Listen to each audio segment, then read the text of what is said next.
My name is John Wood, affectionately known as Author on Wheels. Today is a very different video than I'm used to producing, but then again, the events of September 11th, 2001 were not ordinary either. 23 years ago today, at 7:14 Central District Time, the worst attack on our country to date occurred and culminated by the following events. 2 fully loaded passenger aircraft were hijacked and flown into the World Trade Center, and 1 flown into the Pentagon. During the attacks and aftermath, 2,977 brave people lost their lives, including multiple fire, EMS, police, and other first responders who were scanning the rubble in search of survivors. Today we pause to reflect on those events and to remember the brave men and women who lost their lives in the most horrific and savage attack in the world. Country music singer Alan Jackson penned the song "Where Were You When the World Stopped Turning" after the events of 9/11. And today, I want you to pause and listen to the words as we reflect on how lucky we are to live in America. Just as I did last year, I'm going to replay the song, and when we return, I'll give my final thoughts and my memories of September 11th, 2001. Enjoy the song.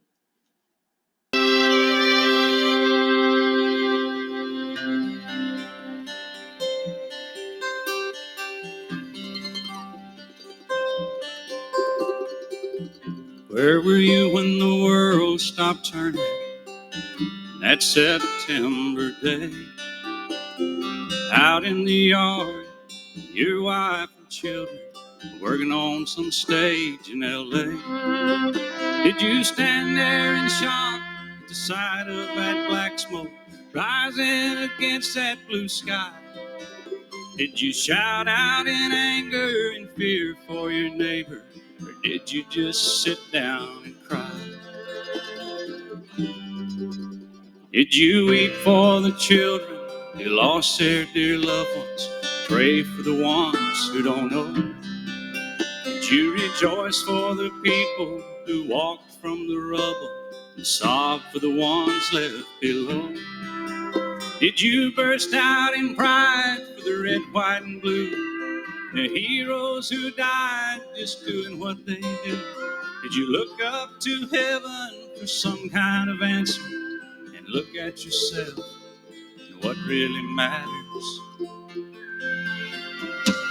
I'm just a singer of simple songs. I'm not a real political man. I watch CNN, but I'm not sure I can tell you the difference in Iraq and Iran. But I know Jesus and I've talked to God, and I remember this from when I was young. Faith, hope, and love are some good things He gave us, and the greatest is love. Where were you when the world stopped turning that September day? Teaching a class full of innocent children, driving down some cold interstate. Did you feel guilty cause you're a survivor? In a crowded room, did you feel alone? Did you call up your mother and tell her you loved her? Did you dust off that Bible at home? Did you open your eyes, hope it never happened? Close your eyes and not go to sleep. Did you notice the sunset the first time in ages? Speak to some stranger on the street. Did you lay down at night and think of tomorrow? Go out and buy you a gun. Did you turn off that violent old movie you're watching? Turn on I Love Lucy reruns. Did you go to a church and hold hands with some stranger? Stand in line and give your own blood? Did you just stay home and cling tight to your family? Thank God you had somebody to love. I'm just a singer of simple songs. I'm not a real political man. I watch CNN, but I'm not sure I can tell you the difference in Iraq and Iran. But I know Jesus and I talk to God, and I remember this from when I was young. Faith, hope, and love are some good things He gave us, and the greatest is love. I'm just a singer of simple songs. I'm not a real political man. I watch CNN, but I'm not sure I can tell you the difference in Iraq and Iran. But I know Jesus and I talk to God, and I remember this from when I was young. Faith, hope, and love are some good things He gave us, and the greatest is love. The greatest is love. The greatest is love. Where were you when the world stopped turning that September day?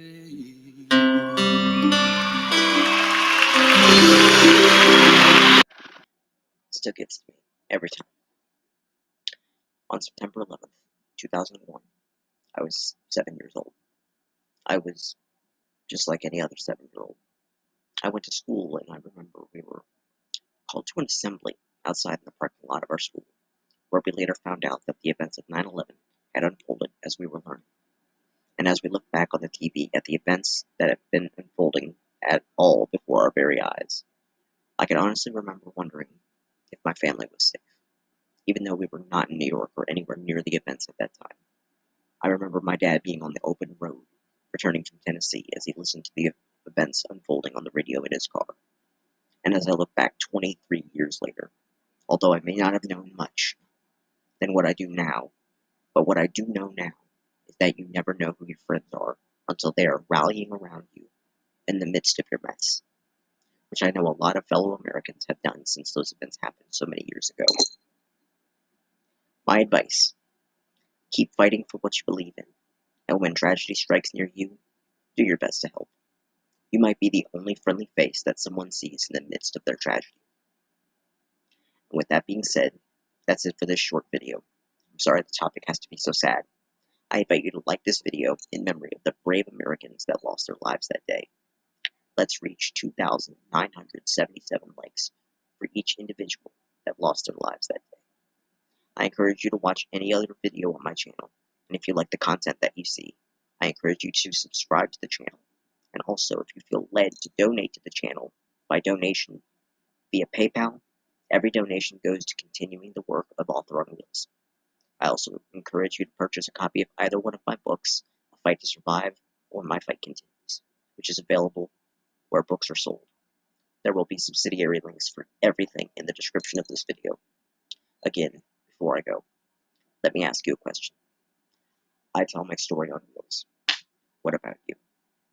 Let's turn the page and let the next chapter begin.